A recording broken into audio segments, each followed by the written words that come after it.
Maharashtra news 1 24 तास घेऊयात महाराष्ट्रातील घडामोडींचा धावता आढावा महाराष्ट्र सुपरफास्ट मधून। प्रत्येक व्यक्तीच्या आनंदी जीवनासाठी नेहमी पाठीशी मार्गदर्शक म्हणून आई-वडील, शिक्षक आणि आदर्श विचारांचं व्यक्तिमत्व असतं।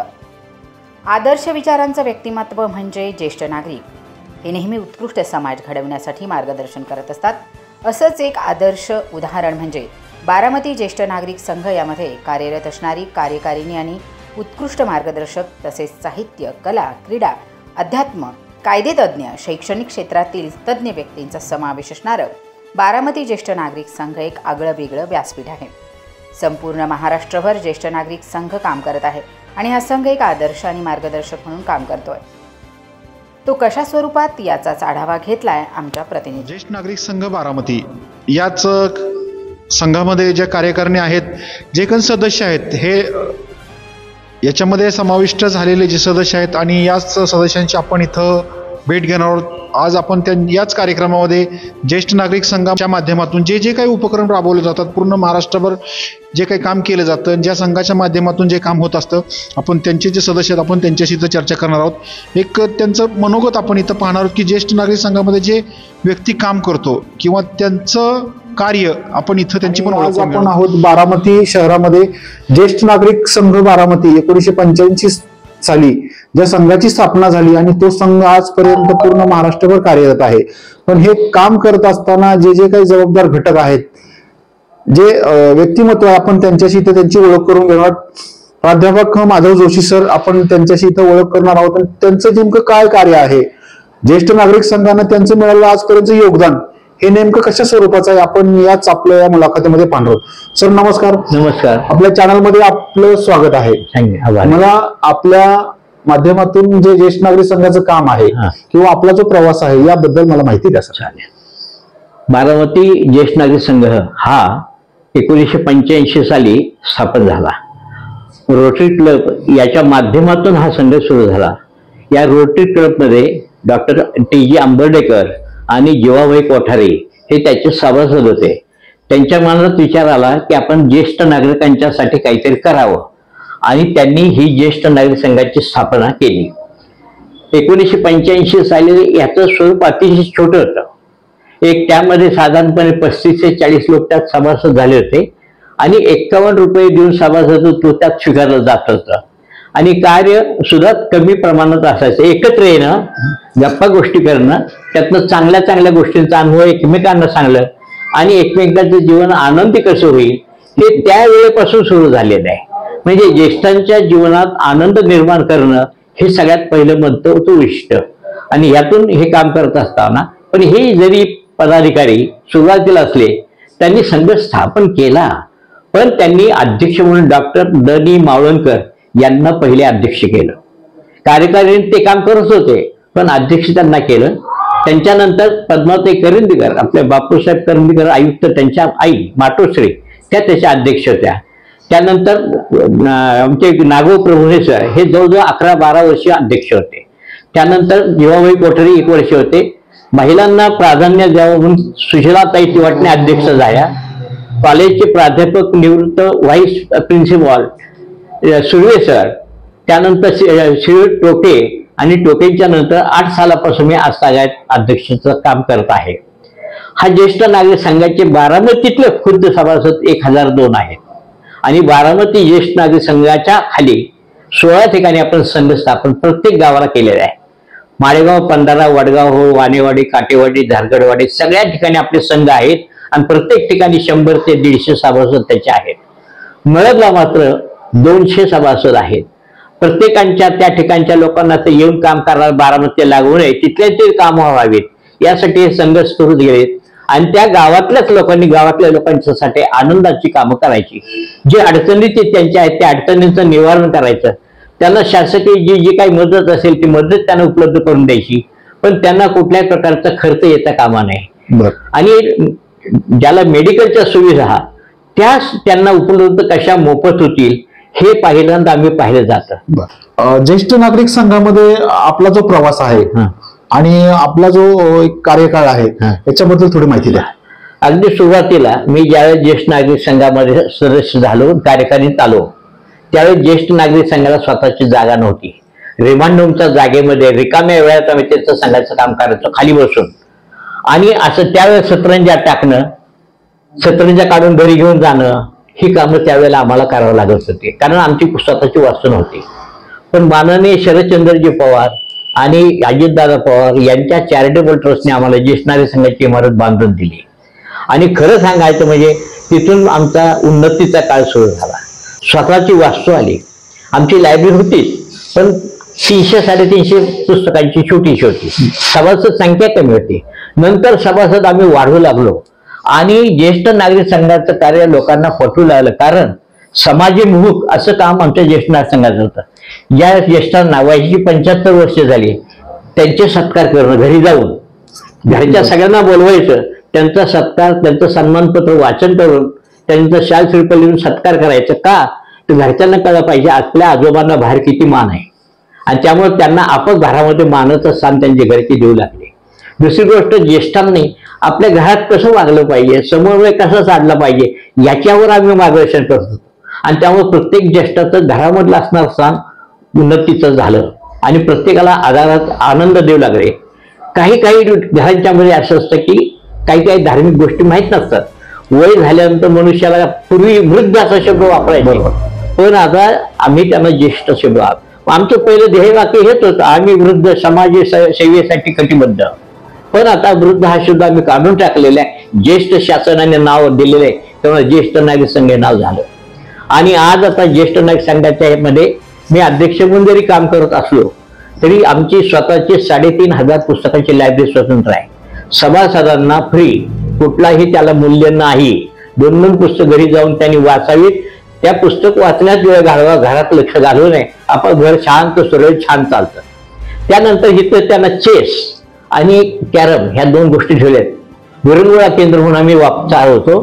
त्यात त्यांना त्या चेस आणि कॅरम खेळायला दिले जातं. संध्याकाळी 5 ते 6 यावेळेला ते 1 तासभर येऊन चेस करतात. लहान मुलांना शिकवतात. संघामध्ये जे काही मान्यवर आहेत, जे काही कार्यकर्ते आहे किंवा जे सदस्य आहेत, आपण त्यांचं एकेकांचं इथं मुलाखत पाहतो की त्यांचे अनुभव आणि या ज्येष्ठ नागरिक संघाच्या माध्यमातून एक चांगला विचार महाराष्ट्रामध्ये समाजामध्ये जात असतो ना. एक सदस्य आपण त्यांच्याशी पण चर्चा करू. सर नमस्कार.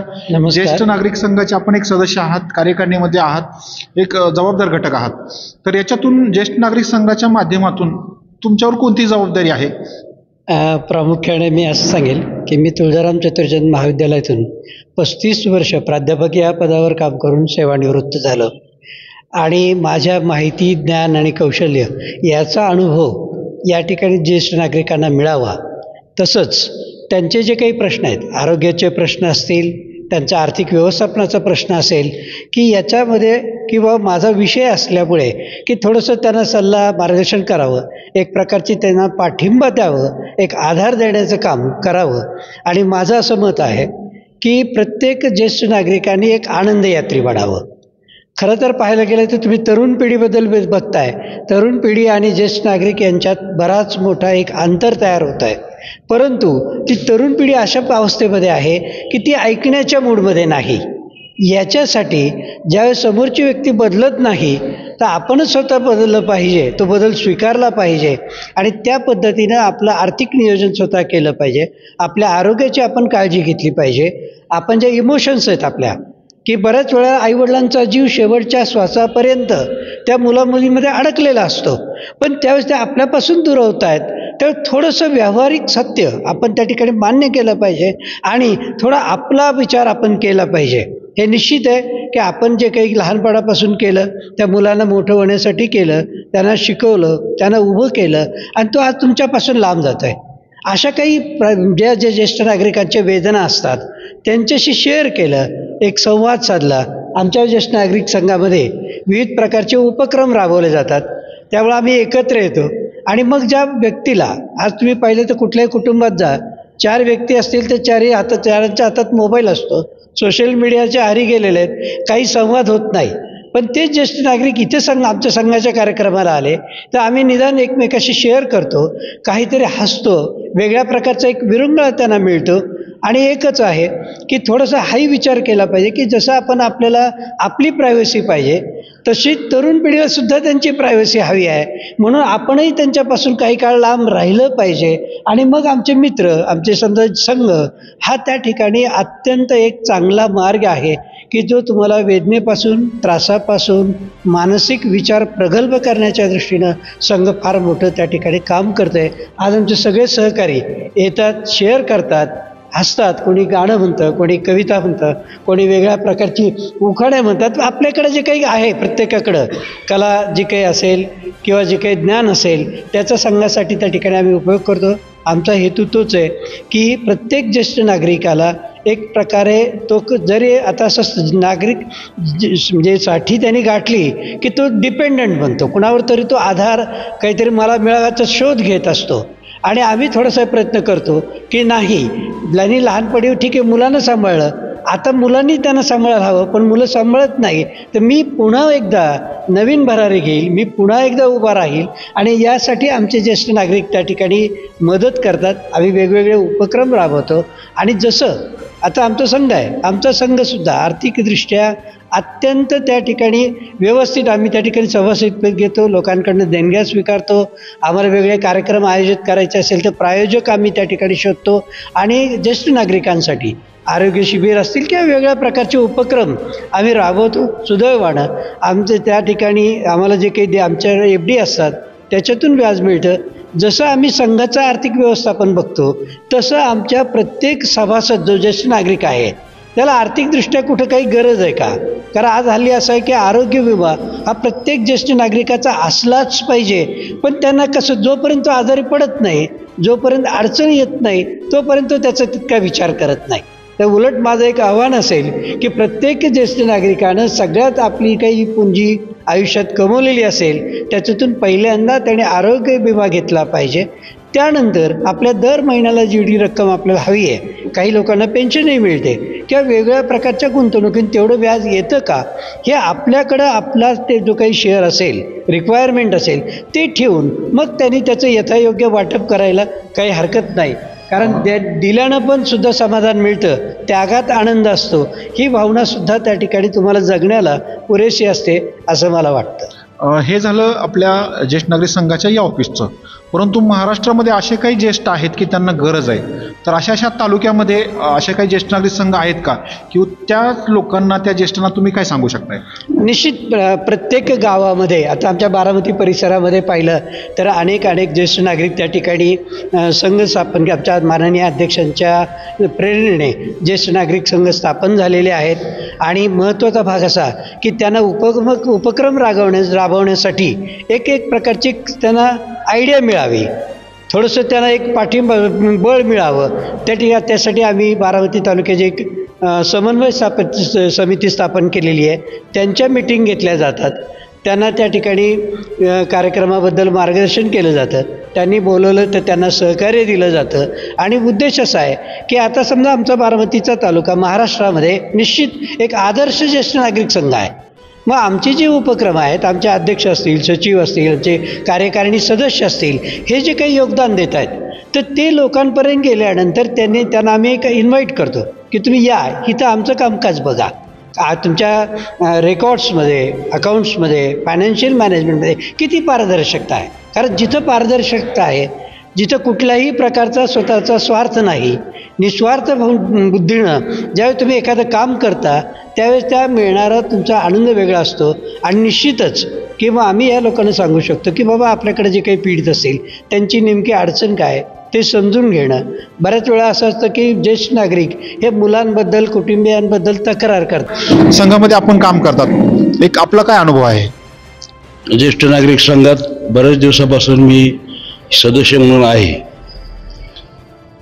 ज्येष्ठ नागरिक संघात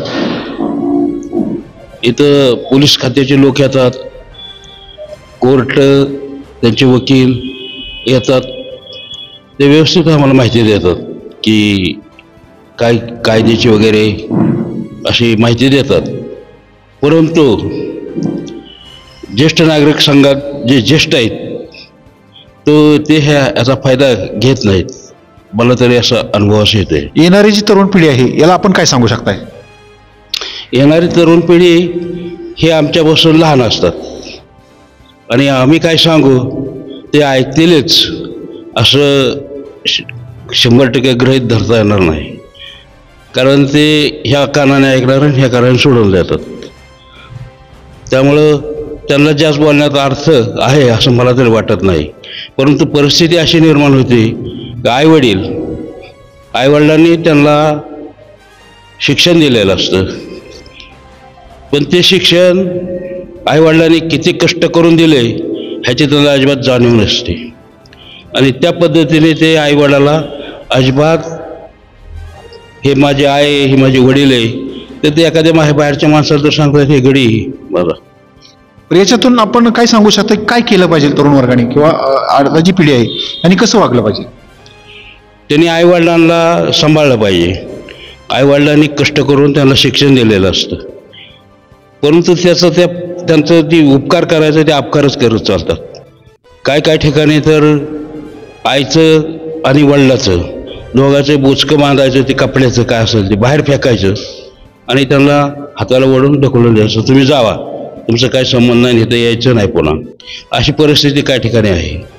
परंतु आई आणि वडील हे समंजस असतात, वयस्कर असतात, त्यांना माहिती असतं जर आपण कोर्टात गेलो, पोलीस स्टेशनला गेलो किंवा कुठं गेलो तर हे आपल्याच घराची आबरू जाणार आहे.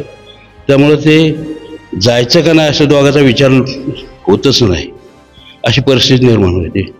तर त्यामुळं त्यांनी सुद्धा निर्णय, जर मुलं असं वागत असले तर थोडा निर्णय घ्यायला पाहिजे की आपले आता हाल शेवटच्या क्षणाला काय म्हणून घ्यायचं, दवाखान्यात जायचं नाही, खायला नाही, कोणाला तरी 10-5 रुपये मागितलं तर ते दिलं तर बरं, नाही तर अपमानच आहे. म्हणजे अशी परिस्थिती असते.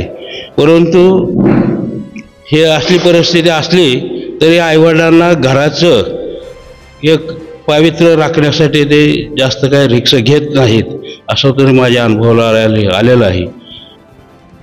याच्यामध्ये आपण पाहिले की ज्येष्ठांचे जे विचार आहेत किंवा ज्येष्ठांना जे आलेले अनुभव आहेत हे आज आपण पाहतो की समाजामध्ये ही घटना घडत आहेत.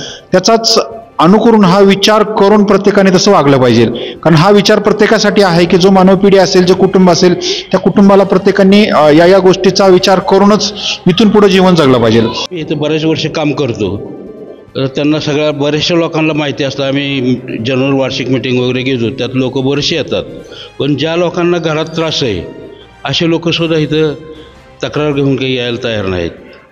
घरात बाहेर त्यांना इतकं मुलं त्रास देतात, हे करतात, तरी पण ते तक्रार काय अजिबात आणत नाहीत. आणि त्याच्यामुळं आपल्याला आमच्या संघाला काय ती माहिती होत नाही ह्यांना काय मदत पाहिजे ती, आणि ते तसेच सहन करतात आणि वागतात राहतात. किंवा मुलांनी जरी त्रास दिला तरी त्याला काय येडवाकडं बोलत नाहीत. काय वेळेला मुलं आईवडिलावर हात उचलतात, मारतात, हाणतात आणि त्याच्यातून काय वेळेला खूनसुद्धा होतात. काय मुलं म्हणतात माझ्या नावाशी हाही एसटी सगळे करून दे, नाही दिलं तर तुला अन्न नाही, पाणी नाही, काही देणार नाही आणि ह्या इकडे राहायचं, माझ्या घरात यायचं नाही. परंतु वडील विचार करतो तर आताच आपल्याला नीट सांभाळा नाही तर हिच्या नावा जर इस्टेट करून दिली तो आपल्याला सांभाळेल का? किंवा काही त्याच्या आग्रस्तव मुलाच्या प्रेमाखातर काही लोक देतात इस्टेट बी करून, परंतु नंतर पस्तावतात. त्या इस्टेट एकदा त्याच्या नाव झाले की ते कायला मोकळा झाला, विकू शकतो आणि त्यातून जे पैसे जे येतील ते अनेक आहे, कसे वापरायचे ते त्यालाच माहिती. कोणाचे विचार घ्यायचा नाही, बोलायचं नाही, काय नाही, कसाही वापर करू शकतो. हे जे पीडित व्यक्ती असेल किंवा तो जर आपल्या ज्येष्ठ नागरिक संघाकडे आला तर आपल्या संघाच्या माध्यमातून त्याला सहकार्य कशा प्रकारे मिळतं? आपण सहकार्य वकील देता येतो. आमचे अध्यक्ष आहेत ना ते वकील त्याला सांगतात की बा ह्या वकिलाकडे जा, त्या वकिलाकडे जा. किंवा तसं परिस्थितीच घडली नाही, येतच नाही कोणी, घरातच सहन करतात. आपल्या घराचे आबरू घालवाय नको म्हणतात. आपलं वय किती राहिलं आता, समजा 50, 60, 70 वर्षापर्यंत गेलं की आपण किती 5-4 वर्ष जगणार आणि आता मुलांना कुठं काय सांगायचं, सगळ्या पाहुण्या रावळ्यात त्याची आबरू बी जाते ना. पण पाहुण्या राणांनी समजून घेतलं. याच्यामध्ये आपण पाहतोय की जी तरुण पिढी अजाणतेपणानं पण चुका करतात आणि जाणून बुजून सुद्धा ह्या चुका करत असतात. मी ह्या चुका निदर्शनात प्रत्येकाने आणून दिल्या पाहिजेत किंवा प्रत्येकाने ह्या चुका समजून घेतल्या पाहिजेत की आपण कुठे चुकतो आहोत. ज्यावेळेस ह्या चुका समजून येतील ना, त्यावेळेस येणारे जे प्रश्न आहेत, ज्या व्यथा आहेत ना, ह्या नक्कीच ज्येष्ठ नागरिक संघाच्या माध्यमातून इथं एक सदस्य आहात. आपलं काय मत आहे? मी रजनी सुर्वे ज्येष्ठ नागरिक संघामध्ये गेले 5 वर्षापासून काम करते आहे आणि यापूर्वी मी कॉलेजला प्राध्यापक होते. ज्येष्ठ नागरिक संघाविषयी माझं हेच मत आहे की कुठलीही संस्था जेव्हा उभारली जाते त्यावेळेस ती काही हेतू असतो त्याच्या पाठीमागे. उगाचच भूछत्रासारख्या ज्या काही संस्था उभ्या राहतात तसं नाही आहे. ज्येष्ठ नागरिक संघ असो, महिला मंडळ असो किंवा भगिनी मंडळ असो किंवा कुठलीही पतसंस्था असो, प्रत्येकाचा एक उद्देश ठरलेला असतो. तसं ज्येष्ठ नागरिकांचा उद्देश हा व्यापक स्वरूपाचा आहे आणि या ठिकाणी काम करताना मला नक्कीच म्हणजे आनंद वाटतो तो याच्यासाठी की सर्व स्तरातली लोक या ठिकाणी येतात, भेटी देतात. जसं की वकील आले तर ते आपल्याला सांगतात की बाबा तुम्हाला वरिष्ठ नागरिकांना किंवा सिनियर सिटीझनना घरातून काही छळ आहे का, त्रास आहे का, तर आम्ही तुम्हाला मदत करतो. किंवा पोलीस आले तर ते सांगतात की ज्येष्ठ नागरिकांना अशा प्रकारचा काही रस्त्याने गुंडगिरीचा काही त्रास झाला तर आम्ही त्या ठिकाणी असतो. किंवा जर समजा महिला आल्या तर त्या महिलांना आम्ही व्यासपीठ देतो की गाणं गायचं आहे का तुम्हाला, नृत्य करायचं आहे का, किंवा काही शास्त्रीय कला तुम्हाला सादर करायची आहे का, ह्या अशा सगळ्या गोष्टी आम्ही त्यांना पुरवतो, सादर करतो, हॉल देतो. किंवा समजा आता सौभाग्यवती महिला आहेत ज्यांना असं वाटतं की आपल्याला घरी हळदी कुंकू करता येत नाहीये, पण या ठिकाणी सिनियर सिटीझन्सना सुद्धा, त्यांच्या मिसेसना सुद्धा किंवा इथल्या महिलांना सुद्धा आपण हळदी कुंकवासाठी काही कार्यक्रम करण्यासाठी प्रोत्साहित करायचे. मग आम्ही हळदी कुंकू किंवा तिळगुळ समारंभ, वाटण्याचा समारंभ तोही करतो. किंवा एखाद्याला असं डॉक्टर्स लोक येतात आमच्याकडे आणि ते फ्री असं चेकअप करतात आणि त्या ठिकाणी मग महिलांना आम्ही बोलवतो किंवा तशा प्रकारची जाहिरात करतो. ह्या सर्व गोष्टी पाहता असं वाटतं की आपला उद्देश, एक शिक्षक म्हणून जेव्हा मी होते तेव्हा तो एका ठराविक वर्गापुरत्या होता. आता तसं राहिलेलं नाही. तर या ठिकाणी असलेल्या जे काही विकलांग आहेत, दिव्यांग आहेत किंवा ज्यांना शिक्षणासाठी स्कॉलरशिपची गरज आहे, अशाही गोष्टी आमच्या इथं ट्रस्टच्या माध्यमातून लोक येतात, सांगतात आणि त्यांना मदत दिली जाते. एवढंच नाही तर आदर्श माता, पुंडलिक पुरस्कार किंवा या ठिकाणी कार्य करणारा आदर्श ज्येष्ठ नागरिक, या सगळ्यांना इतक्या सगळ्या छोट्या छोट्या बाबी आहेत. खरं तर रोजच्या गोष्टीत असं लक्षात सुद्धा येत नाही, पण आज जेव्हा तुम्ही आम्हाला असा प्रश्न विचारता की तुम्हाला या ठिकाणी कसं वाटतं, तर कसं वाटतं तर या व्यापक क्षेत्रामध्ये काम करताना आम्ही भरीव कामगिरी करतोय असंच वाटतं. या संघामध्ये आपल्याकडे कोणती जबाबदारी आहे? मी या ठिकाणी आजपर्यंत सदस्यच होते, पण आता मी सहसचिव झालेली आहे. तेव्हा आधीचे सहसचिव किंवा सचिव जे आहेत किंवा आमचे अध्यक्ष आहेत यांच्या माध्यमातून मी ती गोष्ट शिकणार आहे, करणार आहे. अजून जस्ट आत्ता आमचे एक इलेक्शन झालेलं आहे, त्यानुसार मला हे आत्ता पद मिळालेलं आहे. यापूर्वी मी सदस्य होते. मधले आपण सदस्य आहात. आपण याच्यामधून, संघामधून तुमच्या माध्यमातून काय संदेश देऊ शकता? मी मंगल सोपनराव बोरावके, ज्येष्ठ नागरिक संघाची मी सदस्य आहे. याआधी 4 वर्ष झाले मी सदस्य आहे. याआधी मी जिव्हाळा महिला ज्येष्ठ नागरिक संघाची 4 वर्ष अध्यक्ष होते. त्या माध्यमातून अनेक कामं आम्ही या ज्येष्ठ नागरिक संघामध्ये केलेली आहेत. या ठिकाणी समवयस्क असतात आणि जे काही आपल्या इच्छा राहिलेल्या असतात करताना, बकेट लिस्ट आपण जे म्हणतो, त्यातल्या काही इच्छा राहिलेल्या असतात त्या इथे पुरे होतात. आम्ही इथे विविध गुणदर्शनाचा कार्यक्रम घेतो, संक्रांतीचा हळदी कुंकू घेतो, कलागुणांना वाव मिळावं म्हणून आम्ही रांगोळी स्पर्धा घेतो, पाक स्पर्धा घेतो. शिवाय आम्ही साहित्य मंडळाची सुद्धा, की ज्यातून आपल्या कवींना, नवोदित कवींना किंवा कवींना त्यांना संधी मिळावी, त्यांच्या कविता त्यांना सांगता याव्यात किंवा त्यांची काही प्रकाशनं असतील पुस्तकांची, ते काम आम्ही ज्येष्ठ नागरिक संघातर्फे करतो. आणि या ठिकाणी सर्व व्यापक हे संघ आहे. विशेष म्हणजे इथे सगळे विषय या ठिकाणी ज्येष्ठांचे या ठिकाणी घेतले जातात आणि आनंद मिळतो. मुख्य म्हणजे आपलाही आनंद, आपण स्वतःही आनंदी राहतो आणि दुसऱ्यांनाही आनंद देतो. वाटला आनंद, देता आनंद, घेतला आनंद, या परता आनंद तो कुठला, म्हणजे हा आनंद द्विगुणित करण्याचं काम ज्येष्ठांचं या ठिकाणी आम्ही करत असतो. मी असं ऐकलं की ते काव्यामध्ये तुमचं एक चांगलं वक्तृत्व आहे. एखादं काव्य तुम्ही सांगू शकता का? हो, नक्की सांगते. मी 3 पुस्तकं लिहिलेली आहेत. पैठणी, 52 कशी, नातीगोती तुझी नी माझी. जुन्या लोकसाहित्यावर मी जुना ठेवा, पुढच्या पिढीपर्यंत तो पोचावा, काळाच्या ओघात तो दडपला जातो की काय असं वाटत असताना एक प्रेरणादायी चारोळ्या तुमच्याकडून एक. हो, नक्की मी बनते. मी एक उखाणा म्हणून दाखवते तुम्हाला आधी माझ्या, की जो आजपर्यंत महिला प्रत्येक ठिकाणी त्यांचा मनातलं जिव्हाळ्याचा विषय तो असतो, तर तो मी एक उखाणा म्हणते. पुण्या मुंबईहून रुपये आणले हजार, पुण्या मुंबईहून रुपये आणले हजार, मोती पावळ्यांचा भरला बाजार. वजरटिकेला गोंडे चार, वजरटिकेला गोंडे चार, वजरटिक मागते मोहनमाळ, मोहनमाळेला चौघडा, चौघड्याला मोती, नथ आणली राती, नथीची केली घडामोड, सोनाराची मोडली खोड. हातच्या पाटल्या दाटल्या, विरुद्ध कोयऱ्या नटल्या, विरुद्ध कोयऱ्यांची बोट उघडीन, कानी मागते बुगडी, आणि बुगडीला बघा जुबा. आणि सोपानरावांचं नाव घेते, त्यांना म्हटलं आता फक्त लक्ष्मी हारच करायचं राहिलंय बघा, लक्ष्मी हारच करायचं राहिलंय बघा. तर ह्या उखाण्यांमधून आपण आपल्या पतीविषयी प्रेम व्यक्त करतो आणि एक मनातला कुठेतरी एक हृदयातला तो कप्पा असतो स्त्रीच्या, तो यातून उलगडण्याचा प्रयत्न करते. आपण पाहिलं की ज्येष्ठ नागरिक संघामध्ये जे जे काही अर्धवट राहिलेलं आहे, जे जे काही स्वतःचं टॅलेंट आहे, आपल्याला याच ठिकाणी इथं पाहायला मिळत आहे. आपली पण ओळख सांगा आणि आपण काय सांगू शकता? मी वसुधा रमेशचंद्र वाघ, सेवानिवृत्त शिक्षक आहे. 25 वर्ष झाली मी ज्येष्ठ नागरिक संघात काम करते आहे. उपसचिव, खजिनदार, उपाध्यक्ष ही पदं मी भूषवलेली आहेत. आणि आमचं ज्येष्ठ नागरिक संघ म्हणजे आमचं खेळीमेळीचं कुटुंबच आहे.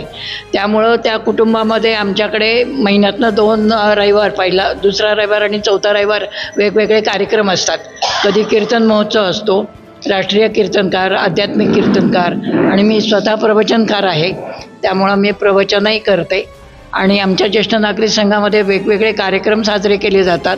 वेगवेगळ्या गुणांना म्हणजे गुणप्रदर्शन केलं जातं. वेगवेगळे गुणप्रदर्शन करून वेगवेगळी पारितोषिकं दिली जातात आणि वेगवेगळ्या सगळ्या सद्गुणांना वाव दिला जातो. व्यासपीठ सुद्धा निर्माण केलं जातं, हे आपण याच ठिकाणी पाहत आहोत. राहिली की आमच्याकडे ओळखपत्र देण्याचं काम आम्ही जवळजवळ 12-15 वर्ष मी स्वतः करत होते. पण कोणाचाही एकही पैसा मानधन न घेता जे काही काम असेल ते काम आम्ही दर रविवारी 10 ते 12 या वेळात करत होतो. जवळजवळ 15,000 लोकांना आम्ही ओळखपत्र दिलेली आहेत. म्हणजे प्रत्येकाच्या अनुभवाचा कस आणि मदत या संघाच्या माध्यमातून होत आहे. माझं नाव गणेश मोरेश्वर देव. मी 2008 सालापासून या संघामध्ये सक्रिय कार्यरत आहे. मी पहिली काही वर्ष सदस्य म्हणून झालो. त्यानंतर अनेक कामं स्वयंस्फूर्तीने मी या संघाची जी काही कामं पडतील, मग त्यामध्ये आम्हाला सभासदांचे वाढदिवस साजरे करायचे असतात. मग ते साजरे करताना ज्या सभासदांचे वाढदिवस त्या महिन्यामध्ये असतात त्या सगळ्या सभासदांना हस्ताने लिहून पत्र पाठवणे आणि त्यांचा आनंद द्विगुणित करणे, त्यांच्या घरच्यांना त्याची कल्पना देणे की तुमच्या या वयस्कर व्यक्तीचा आज वाढदिवस आहे या महिन्यामध्ये, तो आम्ही ज्येष्ठ नागरिक संघाच्या वतीने साजरा करतो आहोत, अशी पत्र लिहायची. मग त्यानंतर मग सचिव म्हणून काम करायला लागलो आणि आता आज माझी उपाध्यक्षपदी निवड झालेली आहे. परोपकाराय फलंती नद्या, परोपकाराय फलंती वृक्षा, परोपकाराय वहंती नद्या, परोपकाराय दोहंती गावा, परोपकाराय मिदम शरीरम. जो स्वतःसाठी जगला तो मेला, जो दुसऱ्यासाठी मेला तो जगला.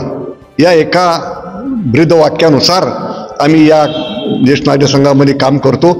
ज्येष्ठांना जास्तीत जास्त आनंद देण्याचा प्रयत्न या ज्येष्ठ नागरिक संघामधून केला जातो आणि अनेक प्रकारचे कार्यक्रम उपक्रम करून मला स्वतःला सामाजिक कार्याची आवड असल्यामुळं मी माझ्या रिटायरमेंट नंतर आता निवृत्तीनंतर करायचं काय हा अनेक लोकांना प्रश्न पडलेला असतो.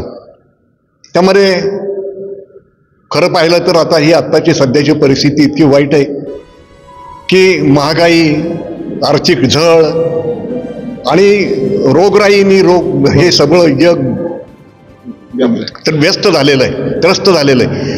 तर यातून आपल्याला विरंगुळा कसा मिळाला पाहिजे, आपल्या अडचणी, आपल्या काळज्या, आपल्या चिंता ह्या दूर कशा ठेवल्या जातील, ह्या ठेवण्यासाठी काय कुठलं जर ठिकाण असेल ते ज्येष्ठ नागरिक संघाचं ठिकाण आहे की जिथं गेलं की आपल्या सगळ्या काळज्या, चिंता दूर होतात आणि आपण काही क्षण, काही वेळ आनंदाने व्यक्त केला जातो आपल्याकडून. तर ते काम करण्याचं काम मला खूप आवडतं आणि ते मी करतो.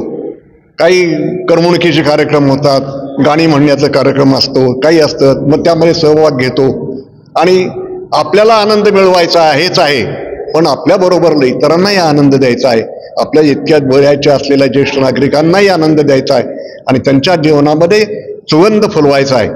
ह्या एका वृत्तीने मी या संघामध्ये काम करतो आणि तोच मला शेवटपर्यंत हा छंद जोपासायचा आहे, हा मी या ठिकाणी आपल्याला सांगतो. इथं मनोगत कंटिन्यू पाहत आहोत की प्रत्येकाचं वाक्य किती एक प्रेरणादायी आहे आणि त्या प्रत्येक प्रेरणादायी वाक्यामध्ये आपण इथं पाहतो की कुठंतरी काहीतरी प्रत्येकाला शिकायला मिळत आहे आणि हेच वाक्य आपण इथं प्रत्येकाचे अजून पण पाहणार आहोत. सर, आपण आपल्या माध्यमातून काय सांगू शकताय? माझं नाव बंशीलाल झुंबराव मुता, मी उपाध्यक्षेतले आहे. आम्ही हेतलं काम करत होतो. मी जवळ 35 वर्षापासून ह्या बॉडीवर आहे. 30 ते सर्व सिनियर मी आहे. त्या माध्यमातून आम्ही प्रत्येकाची कोणाच्या अडचणी असतील किंवा काय असेल त्याप्रमाणे आम्ही सोडवायचा प्रयत्न करतो. आणि मध्ये आपलं त्या अर्ध्या तिकीटसारखे कार्यक्रम होते. अर्ध्या तिकीटचे आता आमच्यातून गेलं ते मामलेदाराने आमच्याकडे काढून घेतलेले. ते आम्ही पहिलं आम्ही काम भरपूर केलेलं आहे. लोकांना तिकीट काढून देण्यासाठी, अर्धं तिकीट मिळण्यासाठी प्रयत्न भरपूर केलेले. इथून पुढे आम्ही बाकी रोजच्या मनोरंजन काम काय असेल ते आम्ही करतो. जे जे काही योजना येतील त्याला तुमचा एक हातभार शासनाच्या बरोबर तुम्ही सुद्धा काम करू शकता. तेवढंच करू शकतो आम्ही. याच्यामध्ये आपण पाहतो की प्रत्येकाचं मनोगत तर पाहतोच, परंतु जो प्रेरणादायी विचार आहे, जे सदस्य आहेत, जो संघ आहे, हा प्रशासनाला बरोबर घेऊन काम करत असतो. तर याचंच काही अजून एक उदाहरण आहे सर, आपण काय सांगू शकता? माझं नाव भानुदास आत्माराम हिंगणे, मी बारामती वारकरी साहित्य परिषदेचा जिल्ह्याचा उपाध्यक्ष म्हणून काम करतो. आणि त्या माध्यमातून मला ऑफर आली की बाबा तुम्ही ज्येष्ठ नागरिक संघामध्ये काम करा. मी आलो. आमचे सगळे जोशी सर असतील, देवसाहेब असतील, जुने सगळे बापू असतील. आणि माझा उद्देश हा होता की आम्ही जे सांप्रदायिकमध्ये काम करत आहोत आता सध्या, तर बऱ्याच ठिकाणी कीर्तन रात्री 9 ते 11 असायची. मग त्या माध्यमातून आम्ही आता मंडळाच्या माध्यमातून सगळे कीर्तन 7 ते 9 चालू केली. त्याचा उद्देश हा होता ज्येष्ठ नागरिकामार्फत की 7 ते 9 कीर्तन जर असेल तर आमच्या कीर्तनकाराला त्रास होत नाही, लोकांना त्रास होत नाही. आणि कीर्तन झाल्यानंतर जेवण असतं. 7 ते 9 कीर्तन, त्यामुळे महिलांना भरपूर वेळ असतो. आम्ही त्यांना सांगतो चुलबंद नावातनं घरी स्वयंपाकच करायचं नाही. उद्देश हाच आहे की लहान मुलं, नवीन पिढी ही सगळी सप्त्यात आली पाहिजेत, कीर्तनात आली पाहिजेत, त्यांना पुढची संस्कृती कळली पाहिजे. आणि ज्येष्ठांना रात्री 9 ते 11 कीर्तन मधलं ऐकायला येत नाही, जाता येत नाही. पण 7 ते 9 कीर्तनाला ते आले की कीर्तन करून त्यांना जेवायचा पण प्रश्न मिळतो. त्यामुळे तो आम्ही चालू केला. ज्येष्ठ नागरिक संघातनं आम्ही इथं मग कार्यक्रम घेतो, इथं कीर्तन ठेवतो, प्रवचन ठेवतो. त्या माध्यमातून आमचे 1200 सगळे बारामतीतले ज्येष्ठ नागरिकांचे संघ आमचा मोठा आहे, सदस्य आहेत. त्यातले बरेच सदस्य येतात. मग रविवारी आमचा कार्यक्रम असतो, भजन असतं, प्रवचन असतं. आणि जास्तीत जास्त आपला धर्म आणि मुलांना संस्कार कसे होतील, हिंदू धर्म आपला टिकला पाहिजे, यासाठी वारकरी संप्रदाय हाच एक पर्याय आहे. आणि त्या माध्यमातून आम्ही मग ते कसे आमचे जास्तीत जास्त कीर्तनकार, जास्तीत जास्त रिटायर झालेले प्राध्यापक असतील, शिक्षक असतील. आणि घरात जर तुम्ही चांगले संस्कार मुलांना लहानपणीच दिले तर हा वेळच येणार नाही. त्यासाठी काय केलं पाहिजे, तुमचा पूर्वार्ध जो आहे आणि उत्तरार्ध, हे 2 आयुष्यातले महत्त्वाचे घटक आहेत. 50च्या अगोदर जो असतो तो पूर्वार्ध असतो, नंतरचा जो असतो तो पूर्वार्ध असतो. मग पूर्वार्धात तुम्ही कसं वागला, समजा एखादा शिक्षक असेल मग त्याने प्रामाणिकपणे नोकरी केली का, मुलांना शिक्षण दिलं का, मग त्याला जर चांगलं असेल तर ज्येष्ठ नागरिकावर ही वेळच येणार नाही. जे लहानपणी लोक म्हणतात की आम्हाला सांभाळत नाहीत, आमच्याकडे वेळ येत नाही. अरे तुम्ही तुमच्या आईवडिलाला सांभाळलं असेल तर तुमची पोरं तुम्हाला सांभाळणं असेल. आणि महत्त्वाचं म्हणजे माझं प्रामाणिक मत आहे की मी माझ्या मुलांचे 2 लग्न केली, माझे नातवंड कॉलेजला आहेत. मी एक पहिला विचार केला की मुलगी जी आणायची सून ती गृहिणी म्हणूनच आणायची. जर ती स्त्री नोकरी करत असेल तर तिला संस्कार मुलांना देणार कशी ती? त्या मुलांवर ती स्तनपान करणार कधी? त्या मुलांना सांभाळ कधी? ती जर मुलं आईवडिलापाशी सोडून गेली असेल तर लहानपणी जशी मुलं पाळण्यात लाथा मारतात तसे म्हातारपणी नक्कीच तुम्हाला मारल्याशिवाय राहणार नाही. यासाठी काय केलं पाहिजे सर, की संस्कार चांगले केले पाहिजे आणि तुम्ही तुमच्या मुलांना जास्तीत जास्त कसं घडवता येईल. आणि उत्तरार्ध चांगला जायचा असेल तर पूर्वार्ध चांगला करा, मग उत्तरार्ध आपोआपच चांगला जातो. याच्यामध्ये आपण पाहतो की याच मुलाखतीमध्ये सरांनी सांगितले संस्कारक्षम व्यक्ती हा इथं घडला पाहिजे. आणि अजून काही आपण जे सदस्य यांची पण चर्चा करूया. सर आपण काय सांगू शकताय तुमचं? मी Ganpat Raghunath Pingale, retired post master आहे, ज्येष्ठ नागरिक संघाचा कार्यकारी सदस्य आहे. तर माझं आपल्या माध्यमातून लोकांना सांगणं आहे की कुठेही गुंतवणूक करा, पण सरकारी खात्यात की पोस्ट ऑफिस असेल किंवा सरकारी बँका असतील त्यात गुंतवणूक करा. पतपेढ्या किंवा सोसायट्यामध्ये गुंतवणूक करा. लाभापेक्षा भोळ्याची आशा करू नका. त्यामुळे काय होतं, आपलं पैसे जातात आणि परत मनस्ताप सहन करायची वेळ येते. तर मी कार्यकारी सदस्य आहे, ज्येष्ठ नागरिक संघाचा सदस्य आहे, त्याचप्रमाणे पोस्टल असोसिएशनचा पण सदस्य आहे. त्यामुळे सगळ्यांना माझी विनंती की कुणी कुठेही गुंतवणूक करा, पण सरकारी खात्यात किंवा जिथं आपल्याला पैसे कमी मिळातील चालतील, पण आपली आपली हे गुंतवणूक सुरक्षित राहील अशा ठिकाणी गुंतवणूक करा. आणि त्याच्याबरोबर आणखी असं करा की तुम्ही स्वतः जगता तसं दुसऱ्याला बी जगवा. म्हणजे स्वतः जगता तसं दुसऱ्याला बी जगवा. त्याचप्रमाणे आपल्याबरोबर आपल्या समाजाला आणि आपण स्वतः काय करतो ते आपण समाजासाठी काय करतो हे सगळ्यात महत्त्वाचं आहे. याच्यामध्ये गुंतवणुकीचा जो विषय आहे आणि प्रत्येकाचं गुंतवणूक नेमका अर्थ कुठं झालं पाहिजे याच्याविषयी ज्येष्ठांनी आपल्याला मार्गदर्शन केले. सर आपण काय सांगू शकता? मी तुकाराम विठ्ठल मोरे या ज्येष्ठ नागरिक संघामध्ये 2000 सालापासून या ठिकाणी सदस्य या नात्याने काम करतो. माझ्याकडे आरोग्य विभागाची जबाबदारी दिलेली आहे. आरोग्यामध्ये इथं आम्ही कॅम्पिंग करतो. कॅम्पमध्ये ज्येष्ठ जे लोक आहेत त्यांना आम्ही निरोप देतो. या ठिकाणी हे आयोजन करतो. लोकांना व काय अडचण आहे, ज्येष्ठांच्या आजारी आहेत, त्यांना औषध गोळ्याला पैसे नसतात, त्यांना डायबिटीज आहे, BP आहे, त्या माणसाचं काय करायचं. इथं आल्यानंतर आम्ही सगळ्या तपासण्या सरकारी अधिकारी वगैरे डॉक्टर बोलवतो. सामाजिक सेवा करणारे डॉक्टर अशांना आम्ही बोलवून एकत्र करून ह्या जे काय आपल्या ज्येष्ठांचे काय अडचणी असतील त्या करतो. कुणाला अपेंडिसिस आहे, कुणाला हार्निया, असे आम्ही फुकट ऑपरेशन करतो. कोविडच्या काळामध्ये मी स्वतः लक्ष घालून त्याच्यामध्ये 40 लोकांचे प्राण वाचवले. 40 लोकांचे प्राण वाचले. इतक्या त्यामध्ये अवस्थेत होते, पण मी डगमगलो नाही, माझ्या जीवाला भिलं नाही, पण मी त्या लोकांसाठी वाढवण्याचा सातत्याने प्रयत्न केला.